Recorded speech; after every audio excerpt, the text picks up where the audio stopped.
If you grew up watching anime on Toonami and Adult Swim, then you need to check out Knights. Let's talk about it.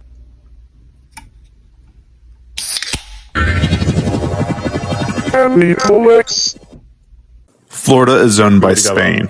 America consists of 31 states. Vampires, ghosts, and other supernatural creatures are common and benign. The internet is infantile and irrelevant. This is Knights.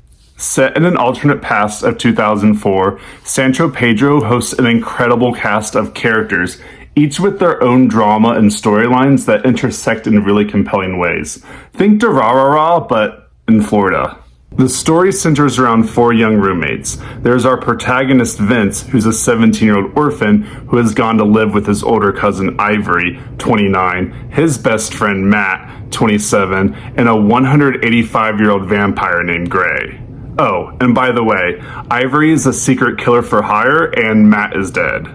What I really like about this story is that it's full of pop culture references from my childhood, but it always uses them in very deep and meaningful ways, even if it's not immediately obvious. For example, in issue 2, we get this really cute shot of Matt in a Gabumon onesie. As a Digimon fan, my initial laugh was, haha, his name's Matt, who in the cartoon was the human companion to Gabumon. But as the story progresses, I realize that there's a much deeper meaning here. You see, in the Digimon cartoon, Matt has a special token known as the Crest of Friendship. While the story arc for Matt in Knights revolves around his constant dedication and care to his friends, which is constantly met with neglect and disinterest. It's not that they don't love Matt, but they got a lot of other things on their mind, like vampire stuff and werewolf stuff and girl problems. In this sense, the nostalgia featured in Knights is more than a little wink and a hit of dopamine, but it's the very vocabulary of the narrative itself.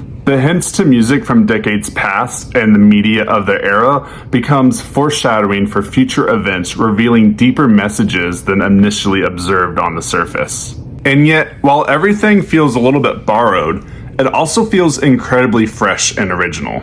It never relies on Easter eggs to tell the story, but it does use them to enhance the narrative on a multitude of levels. You'll see Evangelion, but you won't think giant robot, but rather psychological repression. You'll pick up on the Fooly Cooly vibes, but to invoke a sense of innocence on the verge of maturity. The art is gorgeous and incorporates an inspired sense of anime without ever pandering to any expected manga style. It balances the sense of timeless dreaminess with outbursts of dynamic action. As the cover suggests, it's best read after night. Each issue feels like a sunset on a beach followed by a long summer night.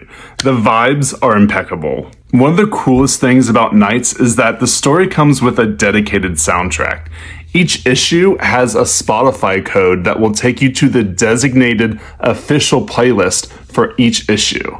Each scene has a corresponding track, so I like to turn the lights off, turn my lamp on, light a candle, and play the music while I slowly read each page, sometimes over and over, because the vibes, I keep talking about the vibes, but they're so good. Some of the lyrics even appear within the comic, as if there is actually a soundtrack being played for this otherwise silent production. Volume 1, titled Season 1, Part 1, hit the shelves last month, compiling the first 5 issues in this gorgeous trade back for only $10. I already own all of the issues individually, but I had to buy this again. It is just so pretty. Look at that spot gloss. Let me tell you, you know it's a good book when I buy it more than once. Probably gonna buy it a third time to give to a friend even. Issue 8 just dropped, and I haven't read it yet because I'm saving it for the end of my current reread, but I am obsessed with this cover, matching Edward Munch's The Scream with Dragon Ball Z, Sonic the Hedgehog, Parappa the Rapper, and I just noticed on the back, Darkstalkers. In fact, all of the covers are incredible homages, setting the stage for the stories inside. Again, this isn't just media about media, but something in direct conversation with the cultures that inspired and produced it. Please read Knights, tell me about it, let's talk. This is an incredible series and it needs a fan base. And don't forget to like, share, and subscribe. Until next time.